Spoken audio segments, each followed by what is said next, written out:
नमस्कार दोस्तों, जय श्री राम। मैं आपका दोस्त सौरभ त्रिवेदी आज आपके सामने प्रस्तुत हूँ एक ऐसे व्यक्ति की कहानी लेकर जिसका जीवन बड़े ही उतार चढ़ावों से भरा हुआ था, लेकिन उसने अपने प्रयत्न, अपनी मेहनत और अपने ज्ञान बुद्धि के दम पे समाज में अपनी ऐसी जगह बनाई जिसे आप एक अद्वितीय परिचय मान सकते हैं। भारत के सबसे बड़े राज्य उत्तर प्रदेश में सत्ता शासन नहीं करती, वो उस देश की राजनीति तय करती है। और जब इस राज्य की बागडोर किसी ऐसे व्यक्ति के हाथ में हो जो कि ना कुर्ता पहनता है, ना परिवार की राजनीति करता है, ना समझौते की भाषा को समझता है, तो ये देश एक बार मुड़ कर देखता है। आज की कहानी है एक पहाड़ी गांव के साधारण बालक से देश के सबसे शक्तिशाली मुख्यमंत्रियों में से गिने जाने वाले योगी आदित्यनाथ की। ये कहानी है त्याग की, तपस्या की, टकराव की और परिवर्तन की। उत्तराखंड के पौड़ी गढ़वाल जिले के एक छोटे से गांव में 5 जून 1972 को जन्म लेते हैं अजय सिंह बिष्ट। एक साधारण राजपूत परिवार, पिता वन विभाग में एक कर्मचारी, जीवन सादगी से भरा हुआ। अजय पढ़ाई में तेज थे। गणित विषय से उन्होंने स्नातक की पढ़ाई पूरी की, मगर मन कहीं और था, शायद अध्यात्म की ओर।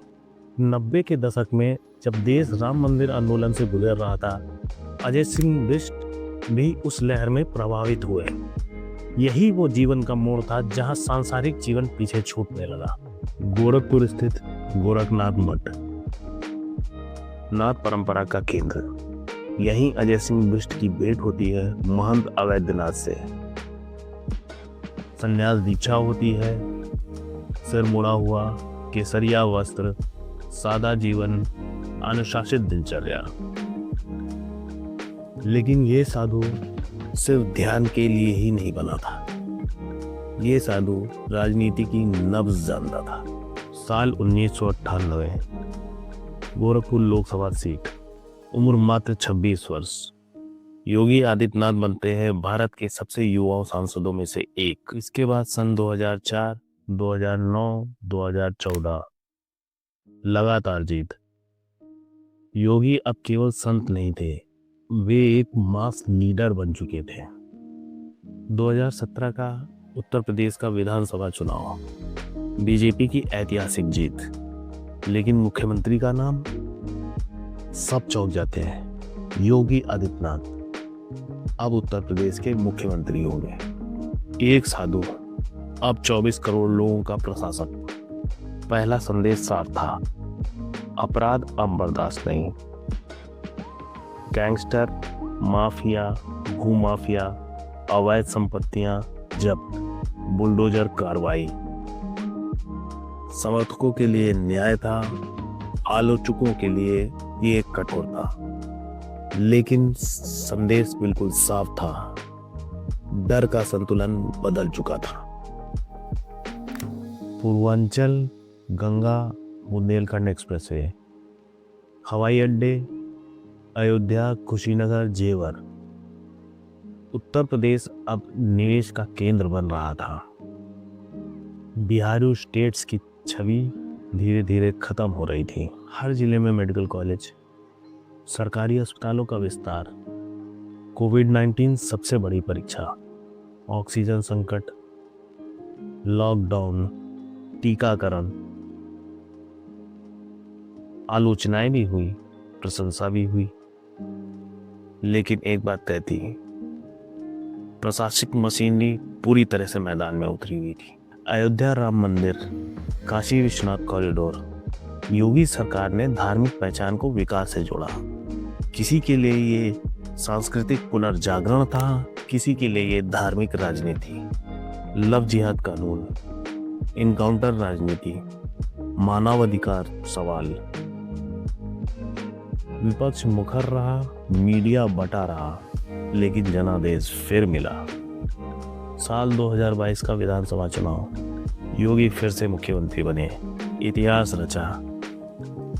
लगातार उत्तर प्रदेश में दूसरा कार्यकाल। अब राष्ट्रीय राजनीति में योगी का नाम संभावनाओं में गिना जाने लगा। योगी आदित्यनाथ ना पूर्ण संत है, ना साधारण राजनेता। वे है अनुशासन, आस्था, शक्ति और सत्ता का संगम। उनसे सहमत होना अलग बात है, लेकिन उनको नजरअंदाज करना बिल्कुल नामुमकिन। तारीख थी 7 सितंबर 2008। योगी आदित्यनाथ गोरखपुर के सांसद थे, मुख्यमंत्री नहीं। जगह थी आजमगढ़, उत्तर प्रदेश। एक राजनीतिक सभा कार्यक्रम जहां योगी आदित्यनाथ को पहुंचना था। जैसे ही योगी आदित्यनाथ का काफिला कार्यक्रम स्थल के नजदीक पहुंचा, तभी अचानक गोलीबारी, पथराव शुरू हो गया। अफरा तफरी मच गई। योगी के सुरक्षा कर्मियों ने उन्हें घेरा बनाकर जैसे तैसे सुरक्षित निकाला। एक व्यक्ति की मृत्यु हो गई, कई लोग घायल हो गए, कई गाड़ियां क्षतिग्रस्त हो गईं। योगी बाल बाल बचे।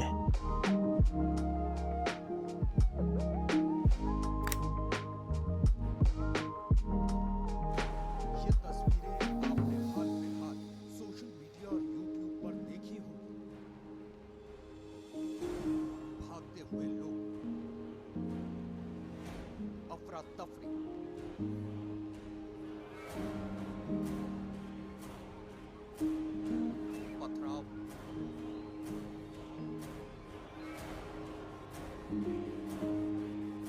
फायरिंग और योगी आदित्यनाथ का नाम आजकल सोशल मीडिया और यूट्यूब पर यह वीडियो क्लिप खूब वायरल किया जा रहा है। कहा जा रहा है कि उत्तर प्रदेश के मुख्यमंत्री योगी आदित्यनाथ पर अभी-अभी जानलेवा हमला किया गया है। ये हमला राजनीतिक रंजिश और माफिया नेटवर्क से भी जोड़ा गया। बाद में इसे मुख्तार अंसारी गैंग और पूर्वांचल की राजनीति से भी जोड़कर देखा गया।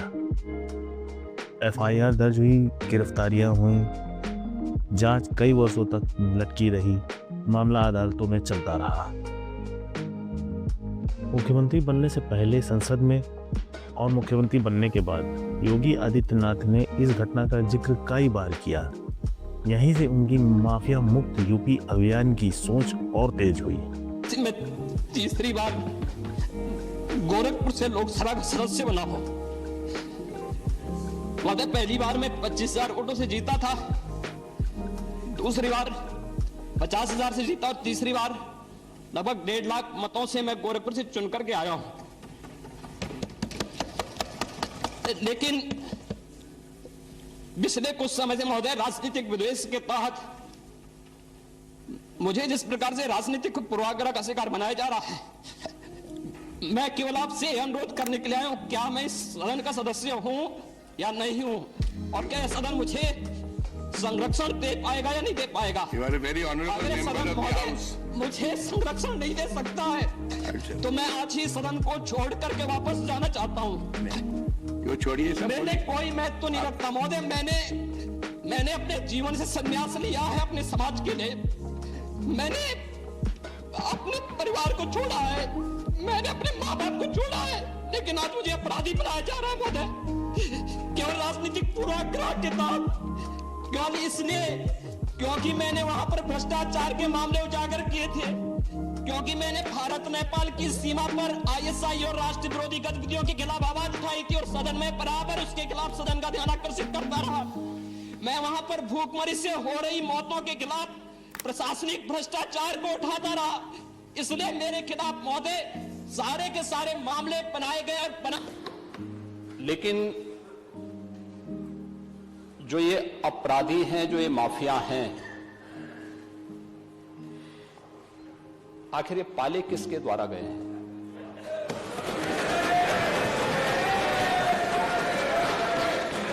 बात जवाब आ जाए। ये जब अभी आपका नाम तो नहीं जाएगा, आपने माफिया के खिलाफ जवाब आ जाए। जिस माफिया के खिलाफ जो भी हो, किसी का नाम तो नहीं है ना, किसी का नाम तो सच नहीं कि समाजवादी पार्टी ने उन्हें सांसद बनाया था, ये सच नहीं है।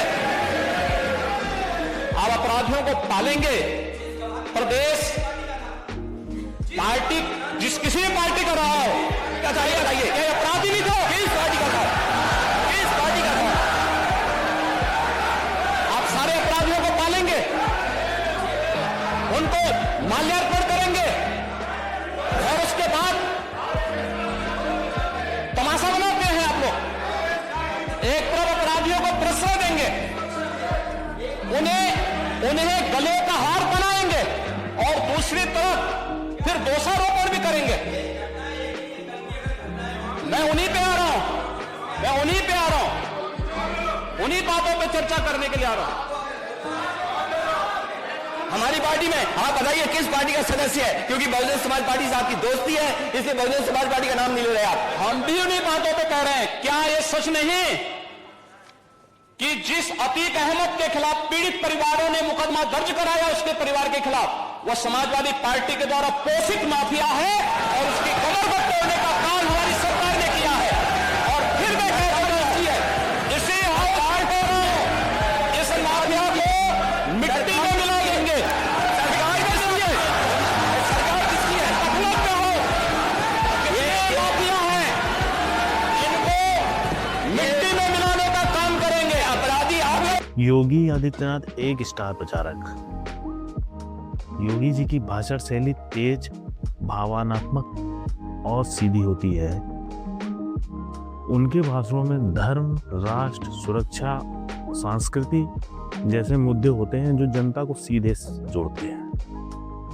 वे यूपी, बिहार, राजस्थान, महाराष्ट्र, झारखंड, उत्तराखंड जैसे राज्यों में बीजेपी के लिए स्टार प्रचारक के रूप में प्रचार कर चुके हैं।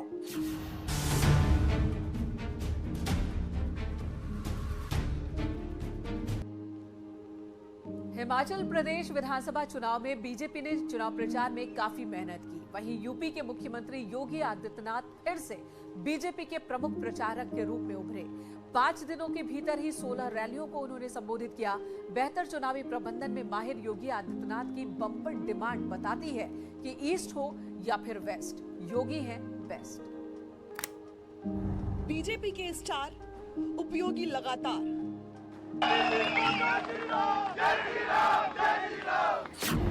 मैदान या पहाड़, भगवा दहाड़। जब 55 वर्षों तक नहीं कर पाए हैं तो आपको उम्मीद मत करें।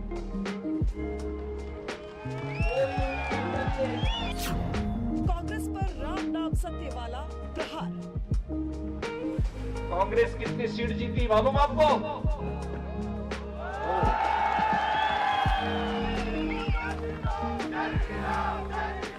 केवल 2 सीट। राम नाम सत्य है के लिए भी 4 लोग चाहिए होते हैं। यूं ही नहीं कोई कुशल नेतृत्वकर्ता बन जाता है, उसके लिए खुद को साबित करना पड़ता है। यूपी को देश में रोल मॉडल बनाने वाले योगी आदित्यनाथ की चर्चा उत्तर, दक्षिण, पूर्व, पश्चिम में लगातार हो रही है। देश के अलग अलग राज्यों में योगी की डिमांड भी लगातार बढ़ी है। गोरखनाथ मठ के महंत होने के कारण उनकी पहचान एक धार्मिक संत एवं एक राजनेता के रूप में देखी जाती है। ये संयोजन उनको प्रमुख बनाता है। जहां भी योगी जी जाते हैं वहां बड़ी रैलियां, media coverage, social media trend अपने आप बन जाते हैं। योगी आदित्यनाथ जी एक मुख्यमंत्री नहीं बल्कि वे भारतीय जनता पार्टी के प्रमुख एवं प्रभावशाली स्टार प्रचारकों में से एक है। संघर्ष से निर्मित योगी आदित्यनाथ जी का जीवन बताता है संघर्ष यदि साधना बन जाती है तो सत्या भी तपस्या बन जाती है। एक परिस्थितियों से लड़े, आलोचनाओं से जूझे और हर परेशानी को उन्होंने अपने व्यक्तित्व की ढाल बनाया। योगी जी के जीवन का एक संक्षिप्त परिचय था। अगर आपको लगता है इसमें कोई बात मुझसे छूट गई हो, कृपया कमेंट में जरूर लिखकर बताएं। अगर आपको ये वीडियो अच्छा लगा हो तो कृपया लाइक शेयर जरूर करें और चैनल को सब्सक्राइब करना ना भूलें। तब तक के लिए नमस्कार और प्लीज कृपया अपना ख्याल जरूर रखें। जय श्री राम, जय हनुमान।